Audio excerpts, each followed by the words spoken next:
барномаи навбатии озмунии Тоҷикистон хонаи умеди мо дар ҳамкорӣ бо мақомоти иҷроияи маҳаллии ҳокимияти давлатии шаҳри Панҷакент аз деҳаи Амондараи ҷамоати деҳоти Амондара тақдиматон мешавад. деҳаи Амондара дар ҳудуди ҷамоати деҳоти Амондара ва шаҳри Панҷакент яке аз деҳаҳои калонтарин ба ҳисоб рафта, бо обу ҳавои мусаффо, маконҳои таърихиву зиёратӣ ва фарзандони барӯмандаш на танҳо дар дохили шаҳри Панҷакент, балки дар қаламрави ҷумҳурӣ ҷойгоҳи хоси худро дорад. Фарзона фарзандоне ки дар ин деҳа ба камол расиданд, дар арсаи сиёсату фарҳанг мақоми хоси худро дошта, дар пешрафти кишвари азизамон саҳми босазои худро гузошта истодаанд. деҳаи Амондараи ҷамоати деҳоти Амондара дар соҳили рости дарёи Зарафшон дар ҳамсоягӣ бо деҳаи ёрии ҷамоати деҳоти Ёрӣ, деҳаи Заринруд ва майкатаи ҷамоати деҳоти Амондара ҷойгир буда, дар ин деҳа 4135 нафар аҳолӣ зиндагӣ намуда 692 хоҷагиро ташкил медиҳанд. мо бо мақсади ошноӣ пайдо кардан бо самти фаъолияти мардуми ин деҳа ва омодагиашон ба пешвози 30-мин солгарди истиқлоли ҷумҳурии Тоҷикистон роҳ пеш гирифтем ба сӯи деҳаи мазкур. зимни бозидамон аз ин деҳа ба мо аён гардид ки ҳамаи сокинон дар ин ҷо бо шукргузорӣ аз сулҳу субот ва ваҳдати комили миллӣ барои бо муваффақият пеш бурдани зиндагии хеш пайи анҷоми корҳои созандагиву бунёдкорӣ машғул буда, бо ин восита мехоҳанд бузургтарин ҷашни миллӣ 30-мин солгарди истиқлоли ҷумҳурии Тоҷикистонро бо сари баланд пешвоз бигиранд. соли 2019-2021 бо мақсади рушд бахшидани ҳунару ҳунармандӣ дар байни мардуми шаҳр, шаҳрак, ҷамоат, деҳот ва маҳаллаҳои Тоҷикистон аз тарафи асосгузори сулҳу ваҳдати миллӣ, пешвои миллат, президенти кишвар муҳтарам Эмомалӣ Раҳмон соли рушди деҳот, сайёҳӣ ва ҳунарҳои мардумӣ эълон гардидааст.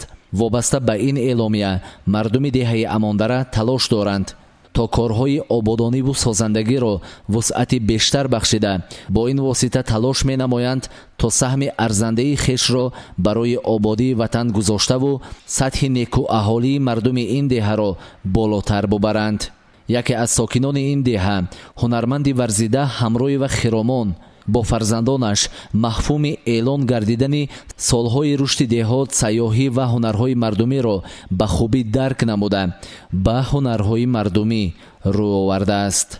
ӯ мехоҳад бо ин роҳ пеш аз ҳама духтарони худ ва хоҳишмандони деҳаро бо нозукиҳои касби зардӯзӣ, гулдӯзӣ, порадӯзӣ, қолинбофӣ ва ғайра ошно намуда, ин ҳунари аҷдодиашро ба наслҳои оянда омӯзонида, бо ин роҳ фарҳанги гузаштагони худро пос дошта, ҳунарҳои қадимаи аҷдодии хешро ҳифз намояд. маҳсули дастони ин ҳунарманди варзида борҳо дар намоишгоҳҳо ва озмунҳои шаҳрӣ, вилоятӣ ва ҷумҳуриявӣ муаррифӣ гардида, аз ҷониби ҳукумати ҷумҳурии Тоҷикистон, вилояти Суғд ва шаҳри Панҷакент бо сипосномаву ифтихорномаҳо қадрдонӣ карда шудааст. ҳангоме ки мо ба манзили ин зани ҳунарманд омадем, ӯро машғули зардӯзӣ дарёфтем ва бо ӯ атрофи нозукиҳои ҳунари аз худ намудааш каме суҳбат кардем. дар аснои суҳбат қаҳрамони барномаи мо доир ба ҳунари аз худ намудаву маҳсули дастонаш чунин изҳори назар кард. ана ин камзори зардӯзӣ мебошад. нусхаҳои онро модарам омода сохтаам ва ҳунари зардӯзиро ба ман модарам омӯхтанд, ба ҳамаи фарзандонашон ва набирагонашон омӯхтанд ки ҳунари зардӯзӣ яке аз ҳунарҳои қадимаи миллати тоҷик мебошад ва то имрӯз обрӯю эътибори хоса дорад. арӯсон дар тӯи арӯсӣ мепӯшанд, инчунин барои шаҳр ҳамин гуна ҷомаҳои зардӯзӣ тайёр мекунанд. инчунин ҳофизоне ки 6 мақом месароянд, ҳам ҳофизаҳо, ҳам ҳофизҳо ҳамин гуна ҷомаҳои зардӯзиро фармоиш медиҳанд. ҳар як ҳунар нозукиҳои худро дорад. зардӯзӣ чунин ҳунарест ки вақте ки рӯи ҳамин коғаз бо риштаи тилоранг روپوش کرده می شود وقتی که می دوزیم و همین دوزنده رو روح بلند می سازد، یعنی که زیبا می شود. هنر زردوزی خیلی هنر والا است و من برای فرزندان خودم همین گونه لباس ها رو تیار میکنم و هم شخصانی که به ما فرمایش میدن، یعنی زکاس میکنم. در نوبت اول وقتی که ما زردوزی میکنیم در روی کاغذی مخصوص کاغذ که کاردون نام دارد، در روی کاغذ ما نقش و نگاه رو میکشیم. نامش نسخه میباشد. نسخه رو بعد از آن با قیچیچه مخصوص که نوکش بسیار باریک است همین گلها رو میبریم و بعد از آن در روی همین متا آن رو با طرز معین که باید گلها با همدیگر موافقت کند همون رو گذاشته بعد دوختن شروع می نماییم. در مدت 1 ماه ما می توانیم همین روی جوی زردوزی رو دوخته تیار نماییم و باز این از نسخهش وابستگی دارد. اگر روی جوی ما 3 نسخه باشد و نسخه هایش نازک باشد اون کمتر دیرتر تیار می شود. برای لباسی دخترک خوشرویک ما رنگ سبز بهاری رو انتخاب نمودیم و اون رو با همین مهره ها زیب دادیم. همه همین مهره ها دستی دوخته شده است. زیر اون متای اطلس است. از بالای متای اطلس اینچنین رنگ شیفون رو گذاشتیم که دخترک با رقم 55 برآمد کرده بود. این لباسی نکاحی عروس می باشد که گریبانی آن همه خیلی باید محکم باشد. با یگان نمود هنر باید که گریبان رو آرامی دادن و ما اینجا هنر یورمادوزی رو استفاده نمودیم. در آستین آن باشد همین رنگ گلی گلاب رو انتخاب نمودیم یا رنگ سرخ رو انتخاب می نمودن یا رنگ گلاب رو که از همین طبیعت زیبای همون خاندان خبر میداد.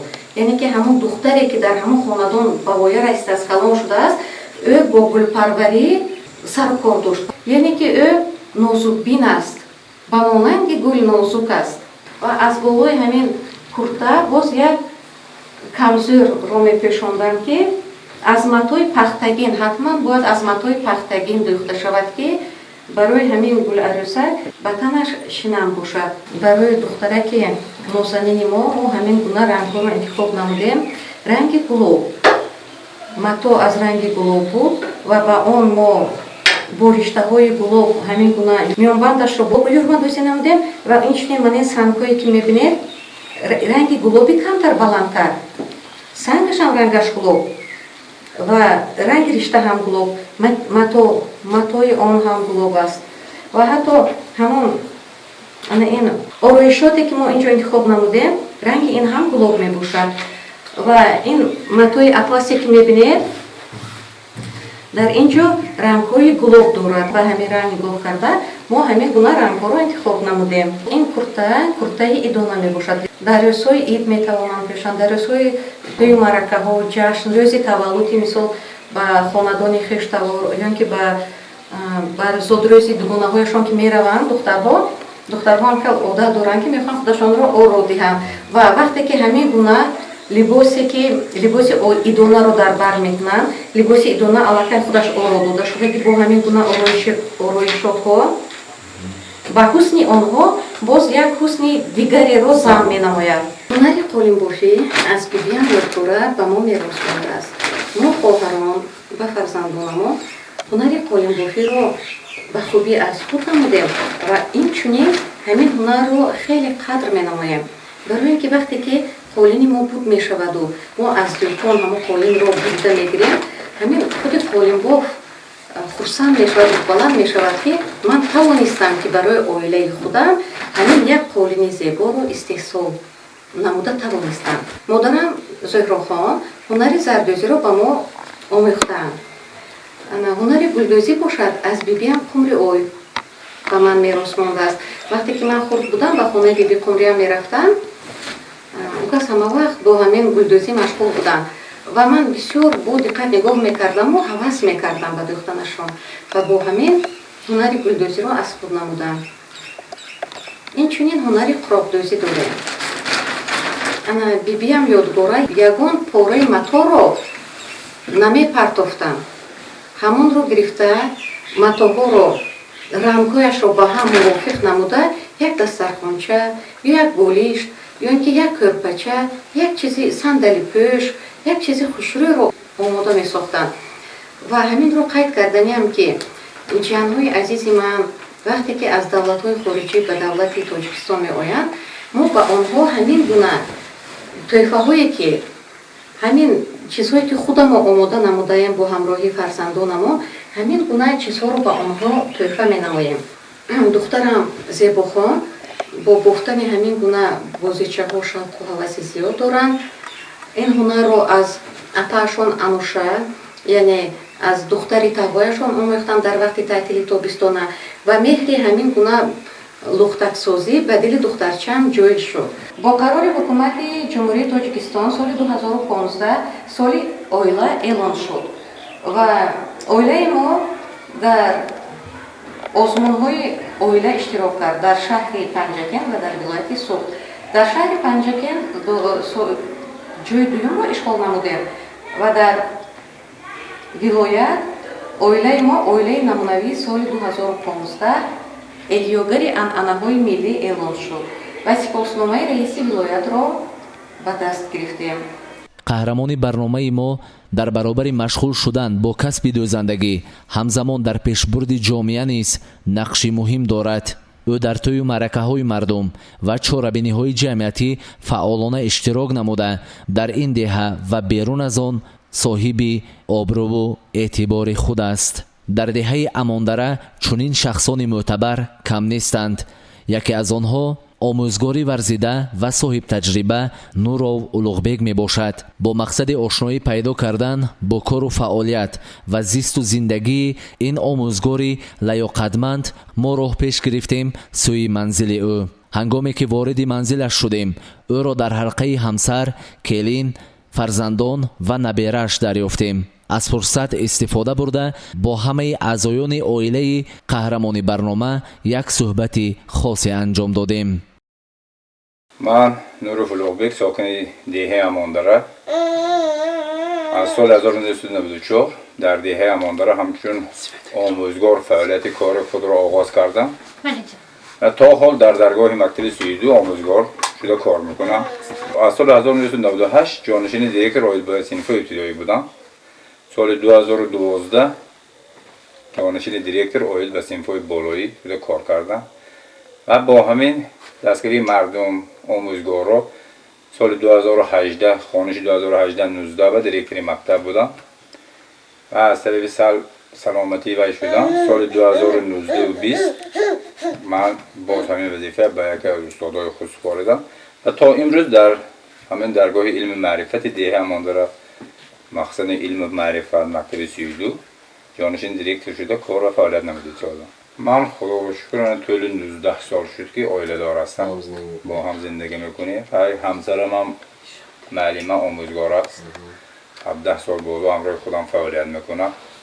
صاحب 3 فرزند هستم، 2 پسر و 1 دختر.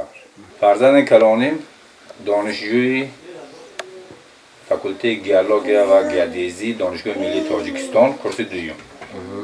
فرزند دومم خواننده صنف دهی مؤسسه خودم و دخترچیم خواننده صنف 8. ما امروز از دستگیری های جناب عالی حکومت مملکت راضی هستیم که من یکی از رکن ها این ساحه معارف است. آموزگار به درجهش با معاش تامین شدگی، تامین ما یگان خیلی تنقصی نداریم جهت معاش با 28 سی به معاش ما گیتی ساده معاش ما میرسد عائله خودم با بغیر از این کارهای خانه همیش منو کلین تا برگشتیم با از مکتب اجرا کرده میستم. انا زمین نزدیک حولگی چه خیلی که قانون جمهوری تاجیکستان امروز برآمدگی ثمرات استفاده برات همه یگان خیلی وای نمیشه عائله با این یک درآمد چه میگم مفتم تو مهنت کنید راحتش است. بعد از کاری که ما از دبستان برمیگردیم مشغول میشیم به کارهای خانه. همه بیکار استه و یک کسل شدن ممکن کار آدم تبابت میکنه مهنت اویله که شد به کمبودی نمیشه همه کمبودی ها رخ میتید این یا هر یک اویله با وقت از اونی که همون کمبودی ها رخ میتید ما نزد فرزندا با و یا حل و فصل میکنیم با تنهایی و یک دیگر فهمی همون مشکلیه یک نو کرده حل کرده پس در میکنیم که فرزندا نفهمه تربیه همین تربیه اساساً از پدر و مادر اگر این مناقشه یک گپای پست و بلند نزد فرزند به پدر و مادر گوید آینده هم فرزند هم خیلی تربیه میاد برای ما تنهایی باید روی یک دیگر فهم هستی بلندای زندگی در دور همین دانشجویی هم دیده آمدیم در دور کودکی هم دیدیم امروز هم دیده هستیم بنابراین یک دیگر فهمی در تمام عائله باشد اونجا به یگان خیلی پرابلم های زندگی دیده نمیشه در زندگی هم زن و هم مرد باید یکدیگر را فهمند. اگر یکدیگر فهمی نباشد زندگی یکان وقت تنج نمی شود.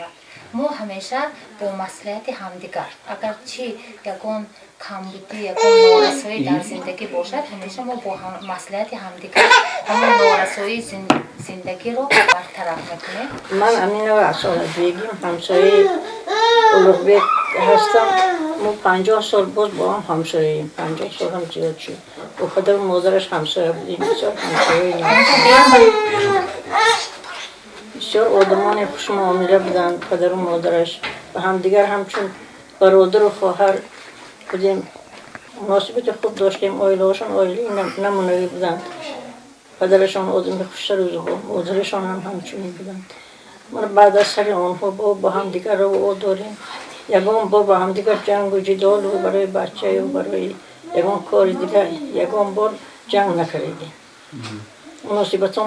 مناسبتشون نه یکان بار یکان گپاشون با همدیگر زن و شوهر جنگ و جدالشون نفهمیدگیم. من از سالی که کلین کردیم کلین هم خدا به شکر کلیناشون هم به توفیق به انصاف خدمتاشون هم میکند. اینا هم نسبتی کلین خوش معامله نه از آیلی نمونوی.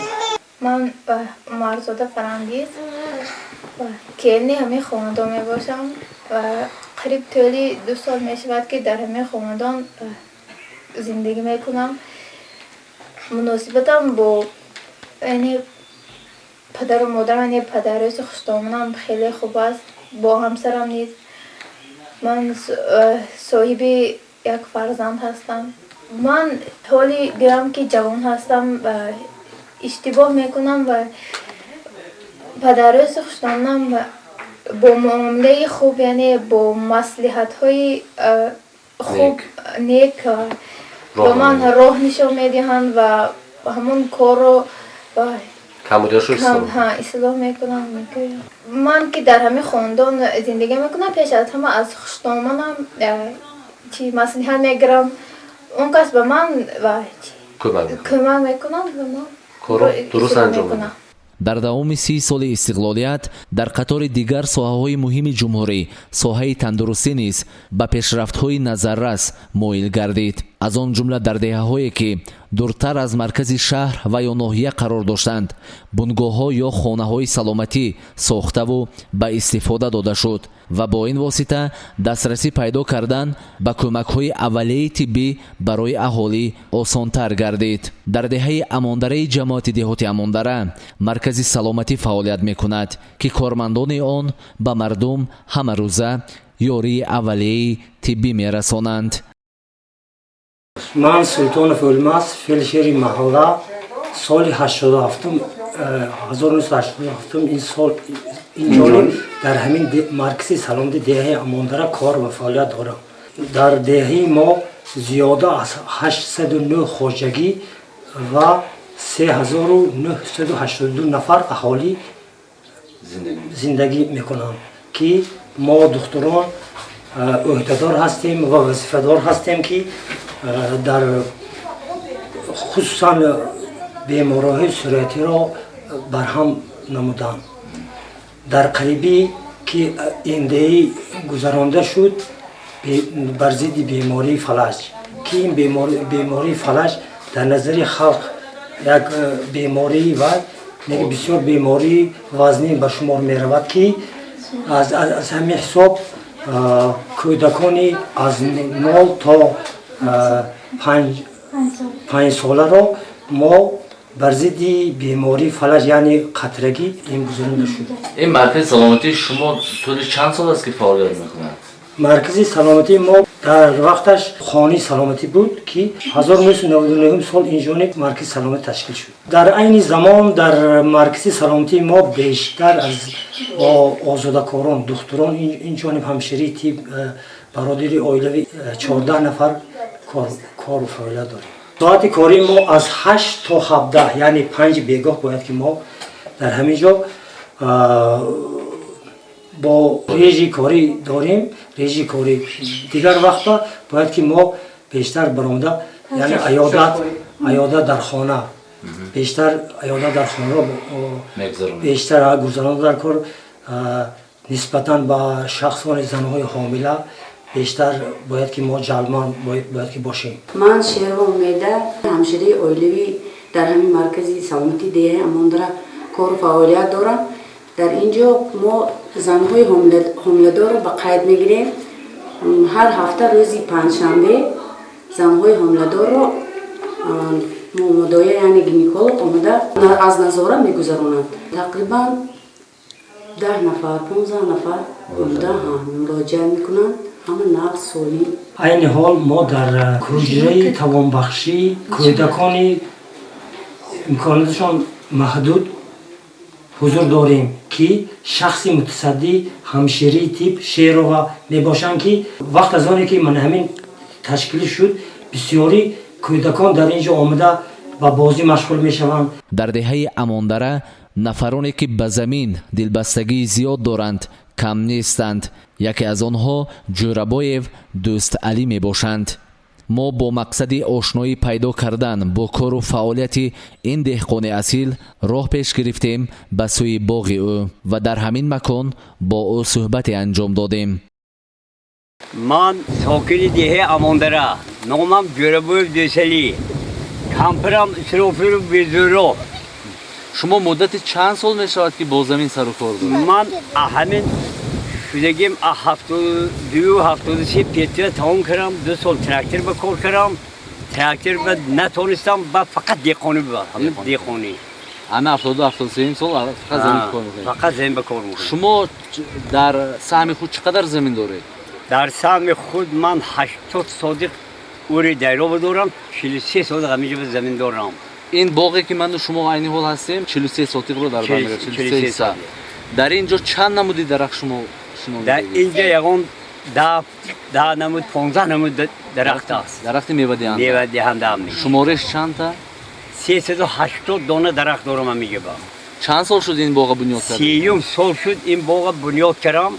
من یک باغ دیگه کوبه دارم خودم اونجا من همه کمپرم میگم اومده جمعه میگرد میگم. باغی که در کوه دارید چند حصه؟ و 1 هکتار زیادش درونش به شخشم است و جارشم است. بعد هموره نیفای من خیلی یونه ده یونه تیز.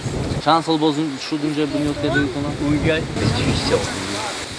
اینجا در برابر درخت شنانیدن با کدام نمودی محصولات شما کشت کردید؟ من حاضر یک گویه نخود است مثل کارتشکه هست، پیاز هست، سیمشکه هست، جوری، لوبیا هم من نمودی همه زراعت کم کم هست میگم. اونجا با 70 بیخ انگور است. 70 بیخ انگور. ولی مردیش هم هست و میوه به درآمدگی؟ میوه به درآمدگی. آینده با من همین پشت شخ گواره با قریب 30 هکتار زمین است. لالمی من حاضر یک 50 صادقش یک چشمه آوره درخت شنوندم میگم با پرسال. تقدیر کرده باشه داره میرسون. نه که همون جا من باغ کردنی. همه آب چشمه شلنگ آوره همونجا باغ کردنی من. 80% زمینی که گفته در دشت محله داره چی کش کرده اینجا شما؟ و یک کمپ نیمش آبچکاری نیمش غله گندم. چند حصه آبچکاری؟ 40 صادقش آبچکاری 40 صادقش غله. حاضر همین دشت محله با 80 صادق زمین با 15-20 صادق خرید کارتشکا 20 صادق کوه بدارم کارتشکا. من این کلینم دکترخانه رو کار میکند که 8 göğe zemin dolmaz havayam karşı kordam. Bana ince amba koridagi. Tojikiston bisyor tağır olsa izliyorsun. Rahmat Canubi Olibeki bana xelil mo kimi gö devleti Xudom ihtiyarı Xudom uxti sarbalan buna karşıyım. Hazır rahmat Canubi Oliba. این خیلی دولت در روی دنیا توبه کرم نیست آزادی آرامی همه جهت و زور. یکی از دیگر دهقانان اصیل این دهه ابولیسов جلالالدین میباشد که او در زمین نزد حولگی خویش برای تامینات عائله‌اش محصولات‌های گوناگون کشاورزی را کشت کرده است. من بنده ابولیسov جلالالدین در دهه همه حاجی بوملو میگویم با همین نام همه میشناسم. سال 1970 آموزشگاه پداگوژی، سال 1980 دانشگاه دولتی خوجند به نام اکادمی بوملو رفتم. بغبغای طلا ویمن میشد. نام بغو 5 کری تمام کردم. من امسال سال 11 است که دولتی پیرین میرونم. نفقه برآمدگی خدا به شکر. بچه ها یاردم میتن از یگان چیز کم بوده نیست. خدا به شکری جناب عالی، خدا به شکری دولت تنجش که من همین باید دراز کرده دم پیری استراحت پیری دور پیری میرونیم. من این همراه پسرچی خورده علاقون کتی همین حول به زندگی میکنیم. من کوشش میکنیم که همین کلانسال باشیم که گفته های جناب عالی اجرا کنیم. من یکم دیدی استودیت که حوالی قریب 90% تحقیق کنیم. دویمش عرفیات میگوید که هر کسی که گل میکارد آفریدگار ترنم میکنه، چون که یک صفتی نام خداوند این لطیف است. لطیف. من دیدی استودیت که من همه کمترم خودم به مناسب گل پرور. گل جاب یک تا گل بینیم البته گرفته آورده میشینونه به توفیل مو با من همه خشلاب پام میشه. 70% همه حوالهایی که گل صدبر دارد اومده امان گرفته بردگی. گل گفت که من مذهب دینی دارم، با روی محمد هم نشینی دارم. رویم زی محمد است و بویم زی علی، لطفی حسن و خلق حسینی دارم. شاعر بسیار خوب گفته است، سنجیده گفته است. این یک دعوت به سوی گلپروری، دعوت به سوی زیبایی، دعوت به سوی خوشبویی، دعوت به سوی من این گفته های جناب عالی. از همون خودم میشناسم. من زمین که دی سرکار دارم. من همین حولی که من حال زندگی میکنم یک قسمش طبخخانه میگفتم. از همین سالا مادران و همراه دادرچه هم همینجا به طبق میگذدن قطار دیگه مردم. من باره خواننده های صنف های 5 و 6 دست رفته طبق چنده آورده همونه با طبق با اشیاء خام گویه که تامین میکردید. این زمین نزد حولگی شما چند نمودی محصولات ها اشتکار شده است؟ همین زمین نزد حولگی من حوض من دیدگی استادگی اساسا 70% کارتشکا، من اینجا سرپیوز، خب من اینجا پمیدور، بادری، اینها چیزهایی هستند که قریب یک بار کار گفتم بکنید. لیکن من اینجا کارتشکا با هر سال بعد کارتشکا زرجوبه میکارم، سبزی، بس شلغم، تور، موش. من خدا به شکر دید من 100% قریب گل کردگی. بعد یک 10-12 روز دیگر این تخمین چندم میشد، 10-15 ایوم میشد، چنده گرفته جوش من این محصولات تکراری میکنم.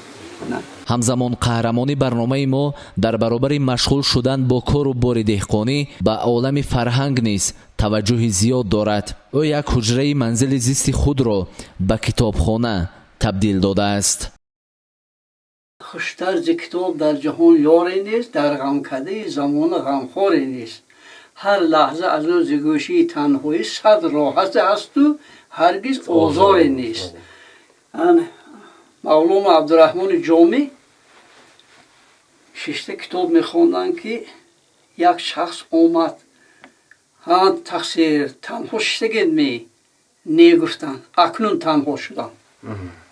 یعنی کتاب قوت کتاب تو همون درجه که مولانا شوی خدا چنان جل کرده بود که از هر چیز هم صحبت کتاب رو اولوتر دانستن و وقتی که وی مردک آمد الکه از با گپ هوای از کتاب دور شدم یعنی اکنون تنها شدم یعنی من از کتاب دور کردی یعنی کتاب همیشه در کار میشد. اینجا شما چند نسخه کتاب دارین؟ این حاضر اکنون یک قسمش دستی خواننده ها با قریب 2,500 نسخه کتاب بود هست.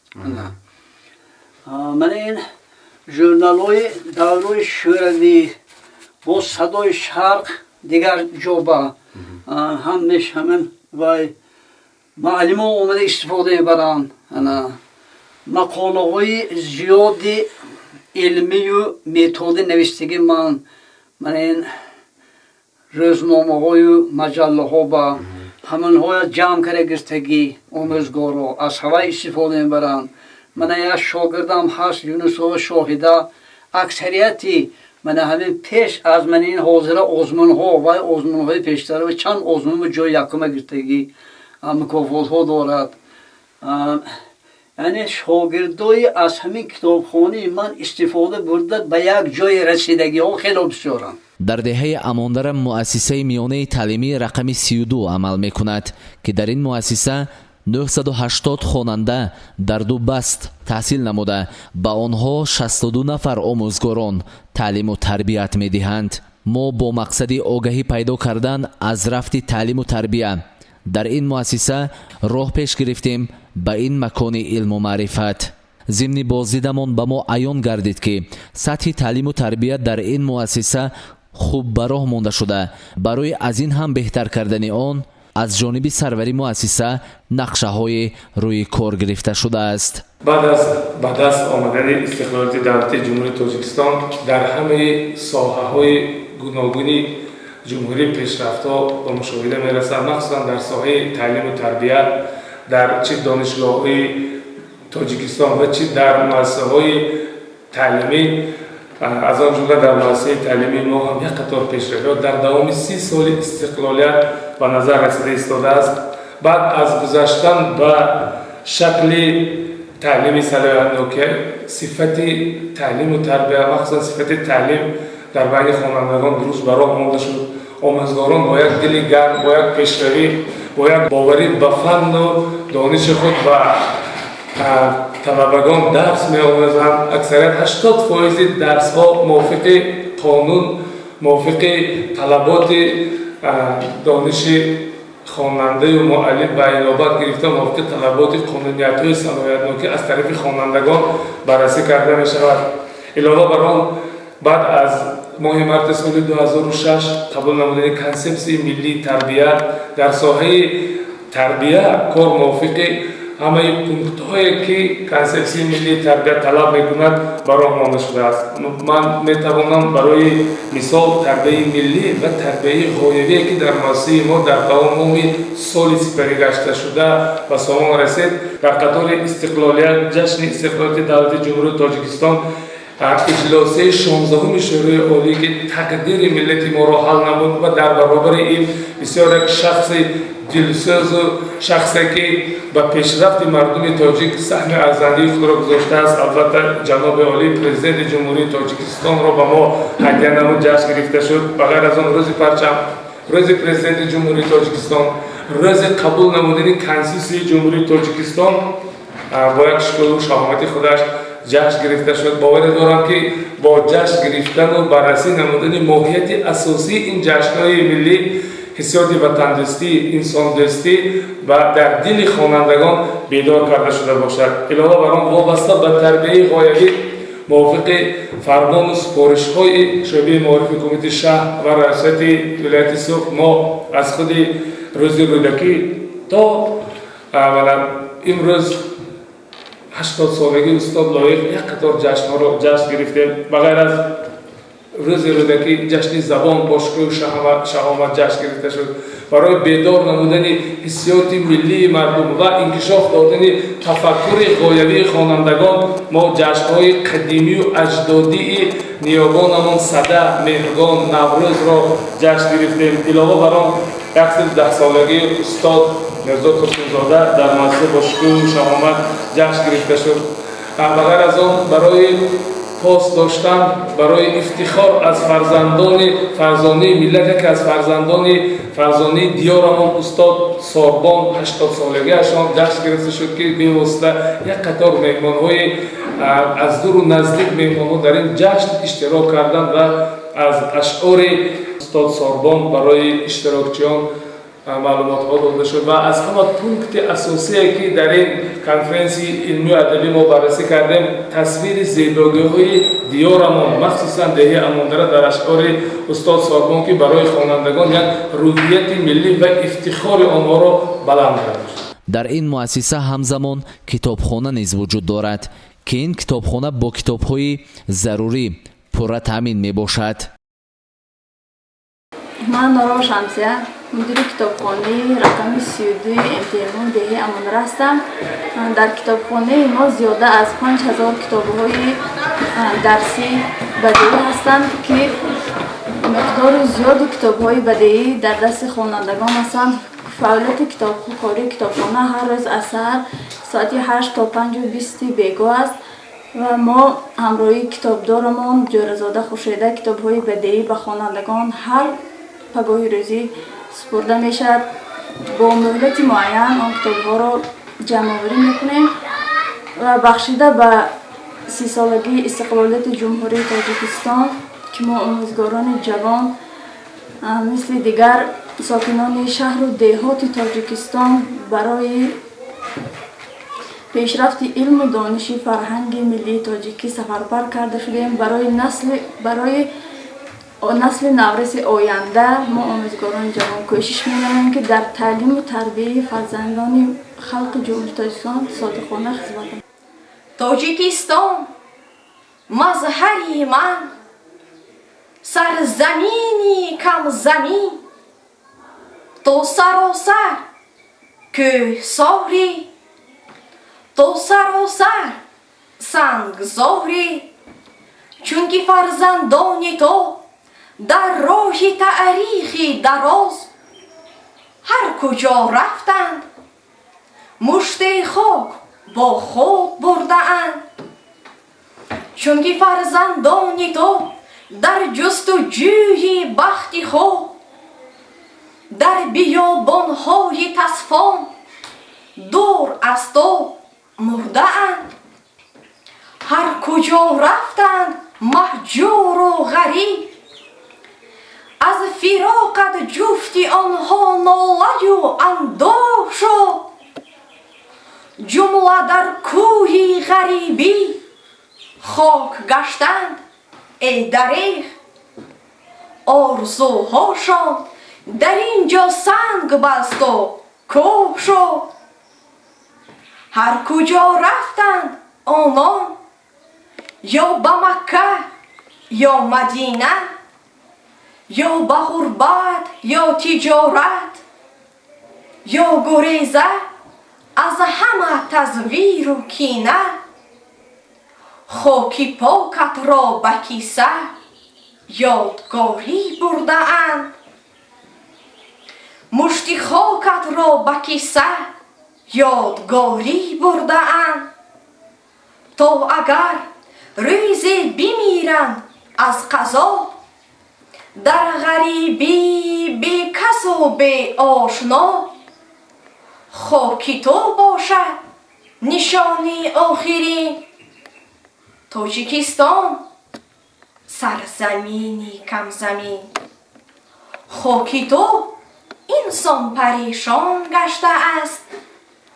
با همه خاک جهان این گونه همسان گشته است. خاکی تو با سری پرشوریدی وشتیج تا بغداد رفت.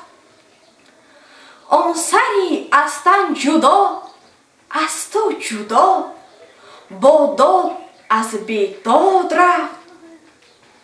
خاکی تو با سری رخشان تا یونان رسید با هزاران ناله و افغان رسید ماند در تبریز با نشعی کمال با زمین آمیخت تا شد بی زوال خاک هندوستان زی دل گرفت نشعی تا جاویدان منزل گرفت برد سینا تا همدان خاکی تو ماند آنجا مشتی خاکی پاکی تو هر قدر تاجیک جسته بوالعجب خانه الله بر صحرای عرب مرده و خاکی تو را با خویش برد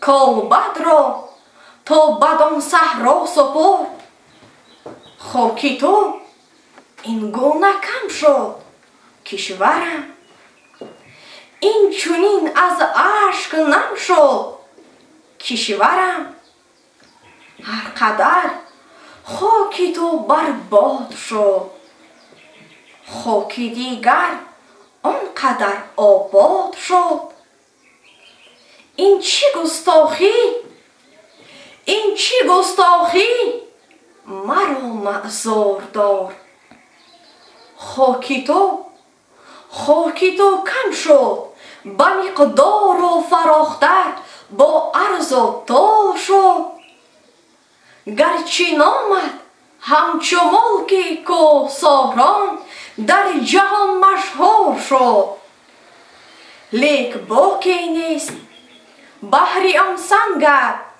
بحری آن سنگ و زیاد و کوها پیکره چندان تراشی می سزد بحری آن مردم که نامت را به عالم تاجیکستان کرده اند که هایت را برای عرض و مهر و دوستی این زمان آزاد منبر کرده اند یک میری موشان بوده است در ملک روشن بوده است بیچاره بیهوش بوده است خاطر فراموش بوده است روز به دکانی فرید رفته است او بحری خرید یک کف سبوس آورده است تاجی خروس آورده است گفته است پس خود بر خودش ای هوشی بود و نابودش بر او چی لازم بود سبوس یک پوره ای تاجی خروس بهتر که او نان می خرید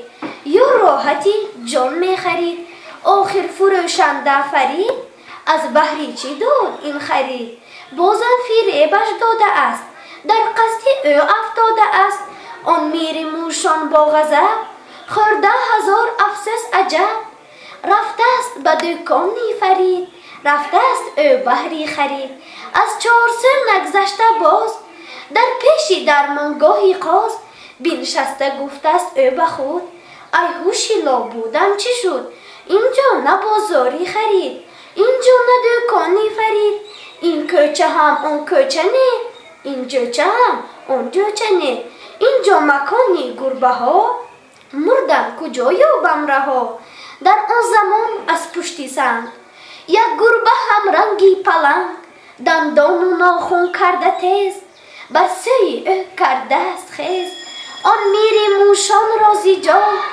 بگرفته سخت از دست پای گفته است پس ای موشی من به کله و به هوشی من بور تو را دانی اگر خوردن نمی خواهم دیگر جانم تو را سر می دهم یک کیسه پر زر می دهم لیکن به این شرطی ثواب باید چی گویی در جواب آن میری موشان آنچنان از ترس از وسواسی جان خاموش به یک لام و میم ماهی بر این مانده است جیم باید چی گوید بچه ها یاری کنید آخر شما هر کس بود دانای شد گویم تشکر بر زیاد. در نزد این مؤسسه تعلیمی محفل هنرآموزی عمل میکند که راهبری آن را یکی از آموزگاران یونوسов حاجی شریف بر عهده داشته به خوانندگانی که لیاقت خوب دارند و به هنر و هنرآموزی شوق و رغبت بی‌اندازه دارند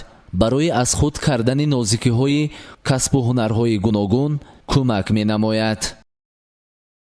اولا من شکری آن را میکنم که من سرور دولت ما چیزی که همه بگم با معلوم است سالهای 2019 2021 سالهای رشد دیواد و هنرهای مردمی اعلام کردم. فخر میکنیم از این خیلی راهبر دولت. ثانیا من خوشبختم از اون که سرور مؤسسه برای من همین کابینت دادم.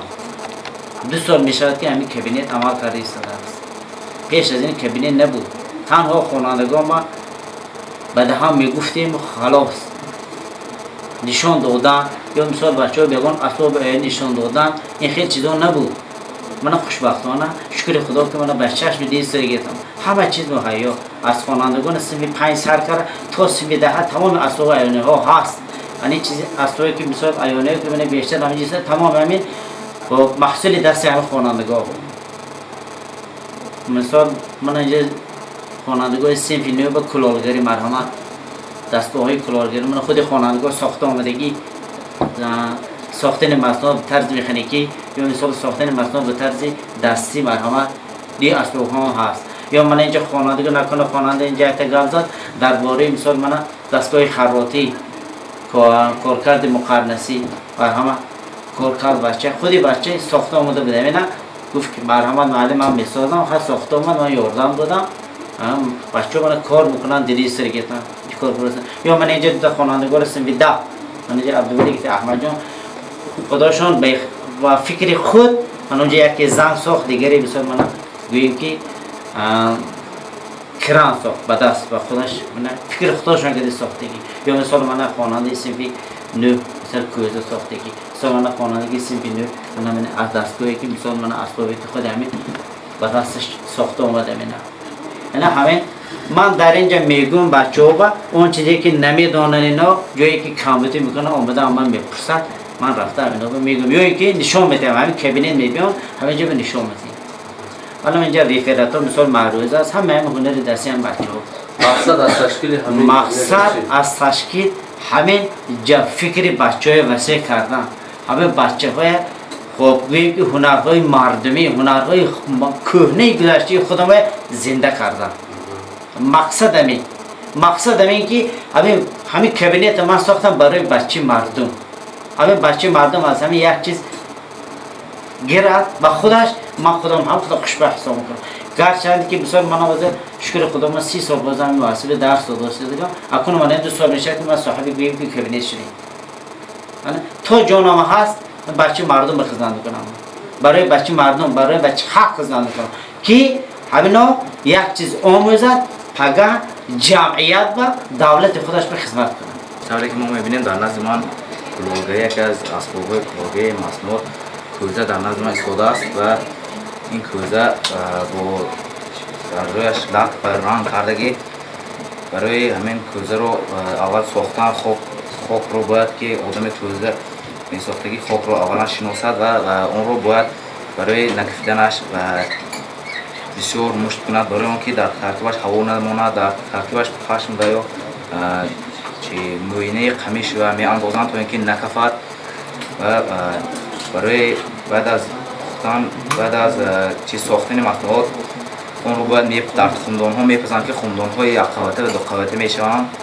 بعد از پختن اون رو درش وقتی که جوهه کردگی دارد اون رو باید هموار کنیم و بعد از هموار کردن لک میکنند لک یا اینکه رنگ ها میکنند. در وقت پیش که رنگ کم بود از 2-3 نوع دیگر رنگ ها می ساختند و با همین طرز از رنگ های طبیعی رنگ های بسیار می ساختند و مصنوعات رو رنگ می کردند و فرق از رنگ های پیشتر حاضر آن است که حاضر با اصول شیمیایی رنگ حاصل می کنند. این پیشتر طبیعی بود و با 2 دستگاه مصنوعات مکانیکی و مصنوعات دستی این رو می سازند. با دستی باشد پای این رو توپ داده با دست اول با دو چلیل که دست میان سنتری مرکزی کوزه رو میابند گردنی آن رو با دست تنگ یا اینکه وسیع میکنند و دستگاه مکانیکی هم همینطور اون رو میسازند.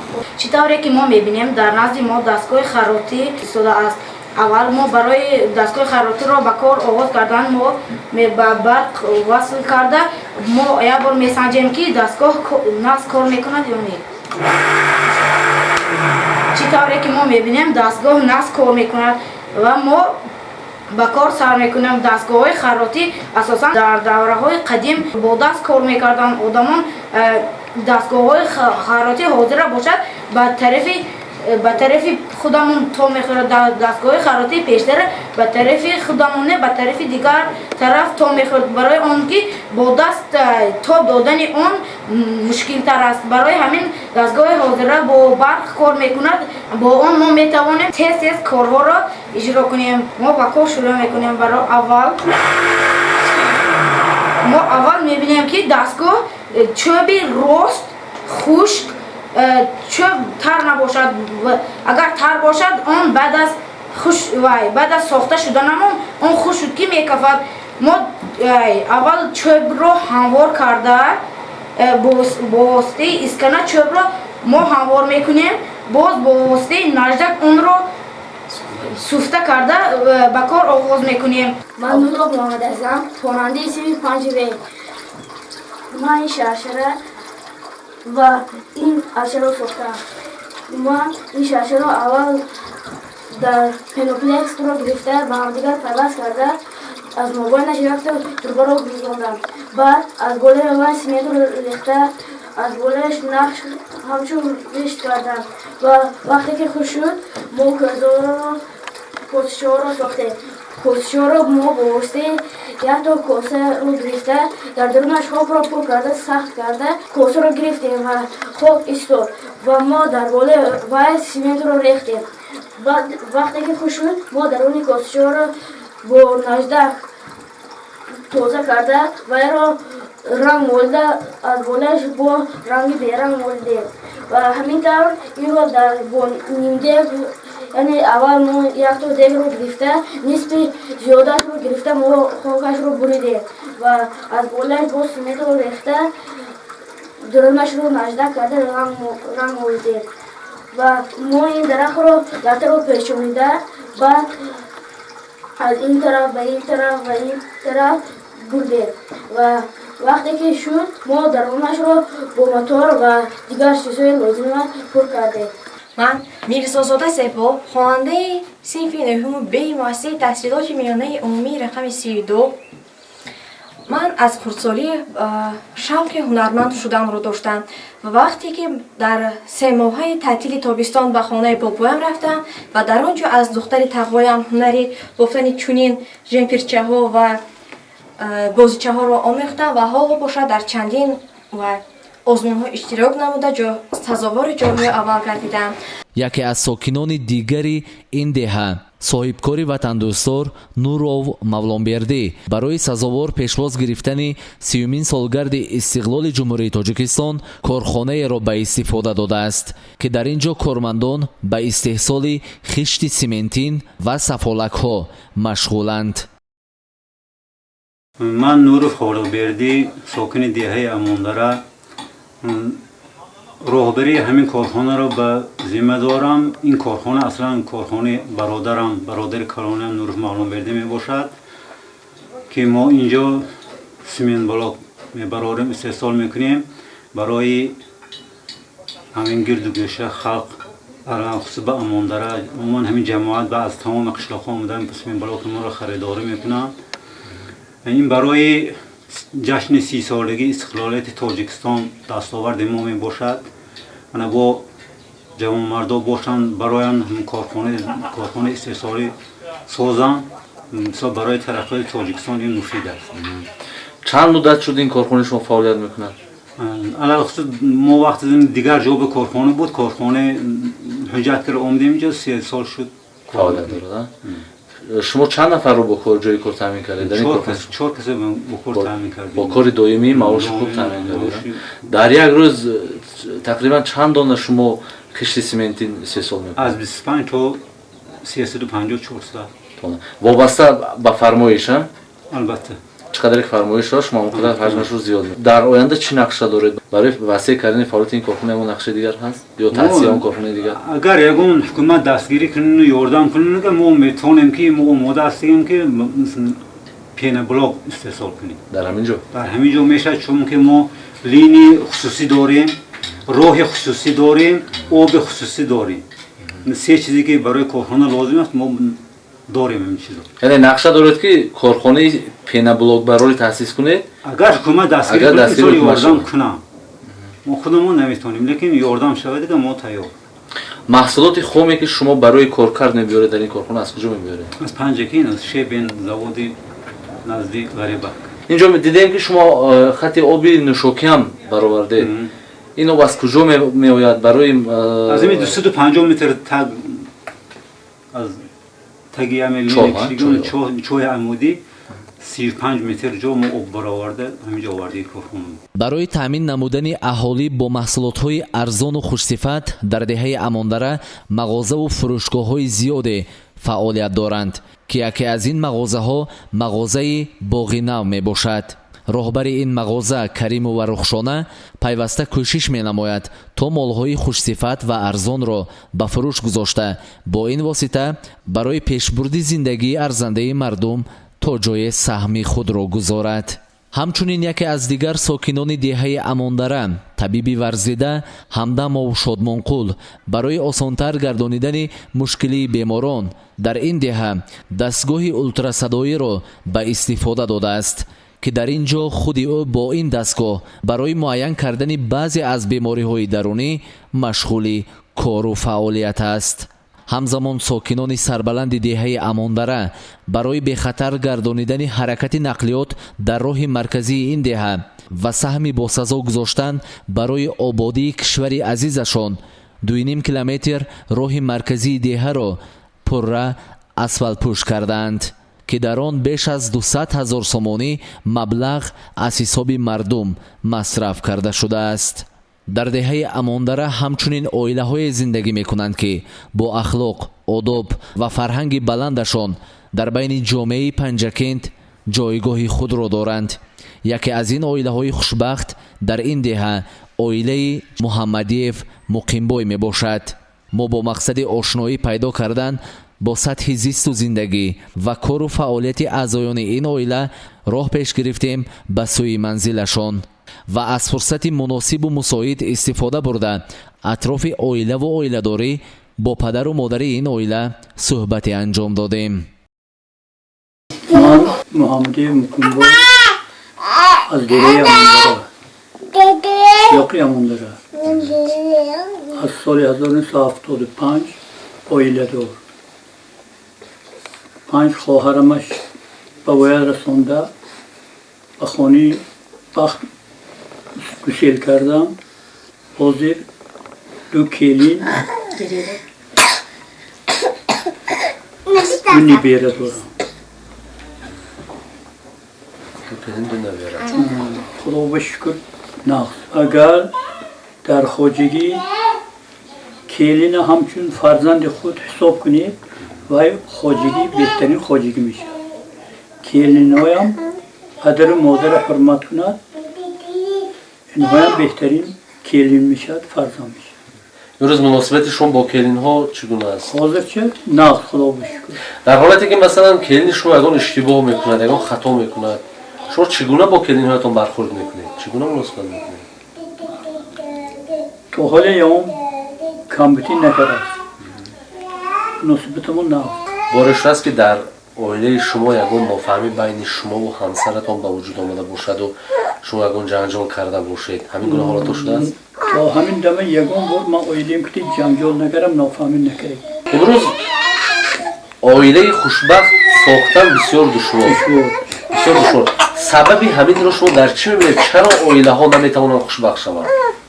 سبب همین که اگر یکدیگر فهمی کنید، گپی کلینه بردارید نقض میشد، یا که کلین فرزند گپی شما بردارد نقض میشد. نصیبه یک دیگر فهمی نکنم نام نمیشه. یعنی شما گفتن هستید آیله هایی که خوشبخت نیستن در اونجا یک دیگر فهمی نیست سببش همین. همین سبب.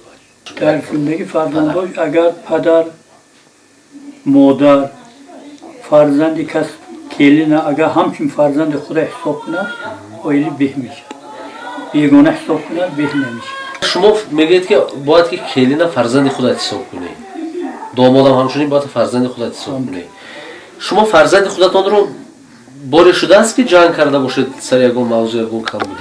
البته بیوی نمیشه نصیحت میکنه از راه بد بر نرو، راه نیک برو، یا ویلیت که تو قربان نکن، نصیحت میکنه. از کلین و دامادتان رو نیز این گونه سرزنش میکنید بعضا؟ البته نصیحت میکنم. به حیث یک پدر؟ پدر همچون پدر. یا گپی اینجا کلین رفته در خانه پدر و مادر گفت. گپی اونجا آمده در اینجا گفت و خواجگی نقل نمیشه. ناآباد به شما این چیز پسند نیست؟ نیست. البته یعنی شما در عائله همین گونه سیاست رو برای آورده اید که باید که ترتیبات هم وقت جاری باشد، سری عائله شما باید به کوچه نبرد، هرچی هست باید در داخل عائله خانه مونه. لطفا بگید که شما با همسرتون چگونه آشنا شدید؟ چگونه این کس رو به همسری گرفتید؟ یعنی سببی به تقدیر شما با هم پیوست شدنش چی است؟ کی است؟ انتخاب خودتون بود؟ انتخاب پدر و مادر بود؟ وقتی که من به باید رسیدم اون وقت سالو اینقدر سالوی ترقی کردن نبود. پدرم مادرم و خانه همینو خواستگاری کردن دادن همین که موتی انتخاب پدر و مادر. انتخاب پدر و مادر.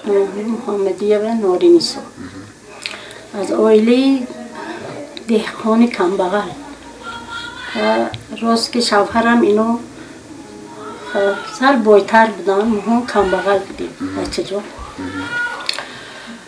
خوشتامن هم مادر بودن من صغیر آمده بودم در این زنده من این درگاهشان خودشان بودم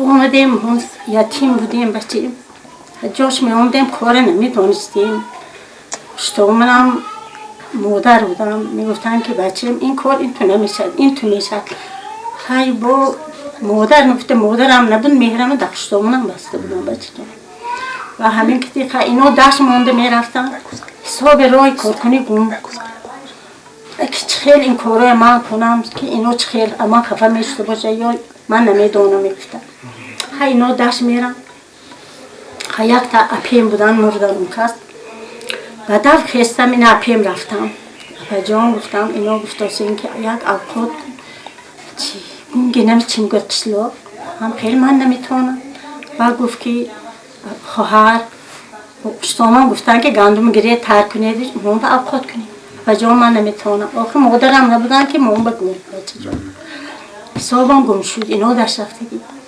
و اپیکم گفت که خواهم خیلی کنم با آمدم هم خیلی نکردیم بچه زندگی با پشتومنم مادر بودم من با خیلی نمیتونستم خیلی جنگ نمیکنم کدیم های کلینیا برگانده شد دو باره هم ناز میشن میگفتن با من دلم پر میگفتم با شان میشدم که این کس من گام نزدن جنگ نکردم گفتم همین که زندگی پیش میرم هر روز که خانه درم یک بار علت هم نکردین تو کم بغل آمدگی یا چیز نداری هم نگفتین راست بچه جان اینقدر عذابایی که در کودکی نورسی و دوره خانه پدر و مادر با که کشیده بودید امروز میبینیم که راحتش از این عائله نصیبتون شده است یعنی این از صبر و از طاقت خودتون صبر و طاقتم شد بچه سه تا دو خواهر دو پسر مادر مانده بودیم وقتی مادرم بوده که مادرم مادر کم یک ساله بود که گورا پرافته رفتن اما اون پسی که بلنده گوله اکن مرتب میرفتیم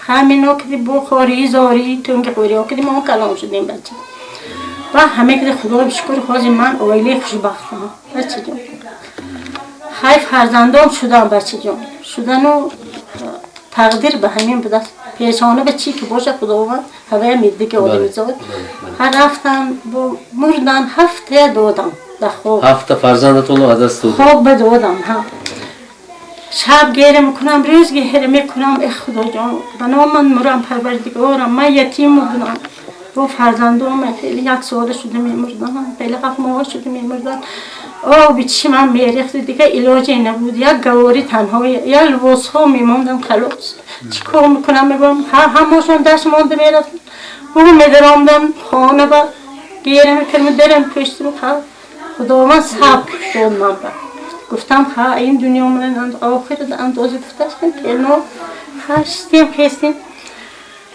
همین که دی قصه کوته باز فرزندم دیدید کلونم دیدید نبیرم دیدید پروردگارم رم 5 مغلق حاضر 5 تا دختر یک پسر خداوند داد من با باز من عائله بهترین همین یک تیم خدا بشکر بچه‌م عزت و حرمت میکنه در کدرم آبچه جان گفته میدارم و من اون غمای پیشتری عیادم فراموش کردم ولی دبری که ماها یتیم بودیم بچه دادم خراسته کم بغل بودن مادر نبودن بچه و خود میشتیم و خود میخستیم جاش تنها یه بیماری میکشته همون عدش دادی من با اکن صد من چیز داشته باشم چاره داشته باشم که اولی دیدگیم نمیشد دیگر حالتی همون مایوسی در شما تا حالی هست حالتی غمگینی دورهای گذشته حالی هست همه که دور میکنم میگم نمیشد دروی خنبغلی ها هست امروز میگن که مثلا آیله های هستن که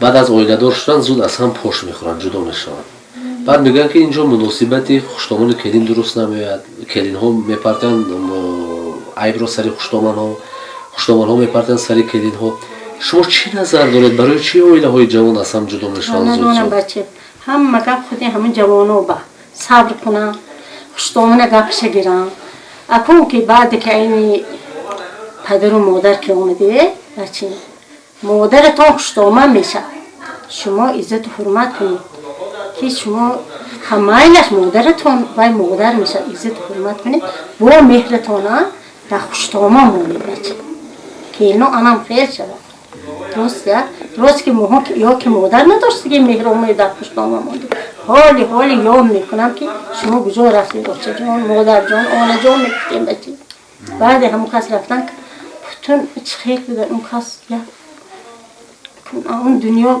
الهی بینن خودی فرزند از شوندن من به معامله میکنم با مهر بودن من همین کس خواهر رویس هم بودم من اینه که خواهر رویس هم بودن این کس اینای جنگ میکرد من یکم بار جنگ نکریم این خیلی نکن این خیلی شما معامله نکنید تا این ینگل میشد گفته و من مهرم مادر پشتامونم ببستم من عزیزا و برای فرزندی همین خاندان